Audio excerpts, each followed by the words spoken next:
Good morning. I'm Lynn Morgan. I'm your slipper-shod pastor. The psalm for the day is Psalm 137, which is one of the most beautiful psalms in Israel's songbook. It's the one that begins, "By the waters of Babylon we sat down and wept when we remembered you, O Zion." The verse that struck me today was verse 4. "How shall we sing the Lord's song upon an alien land?" The context for Psalm 137 is the captivity of the Israelite people in the 6th century BCE.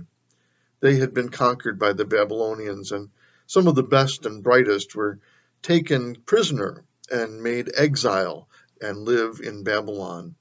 And so this song of Israel recounts their experience.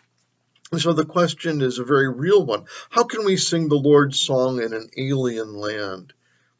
Their concern was not only how do we praise God in the midst of tragedy, but in their case, how can we sing God's praises when we're not in the temple, when we're not in the place where God dwells?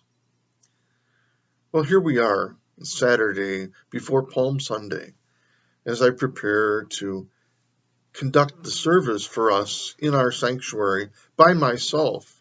We confront this same question. How can we sing the Lord's song when we're not singing together? How can we praise God in the midst of a time of trial? How can we praise God when we are dislocated? Internally, at least, but some of us profoundly dislocated physically and experientially. We do so in the trust that the God who we praise isn't localized in a temple in Jerusalem or in this building at 5289 McKinley Parkway. And God's presence and God's goodness is also not localized in our ordinary experience of life that we become so used to. God's presence is not vitiated by our experience of fear and pain and loss and dislocation.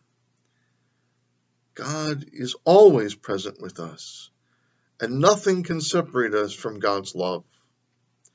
That's how we will be able to sing God's praise today and every day, sometimes through tears, but always to sing God's praise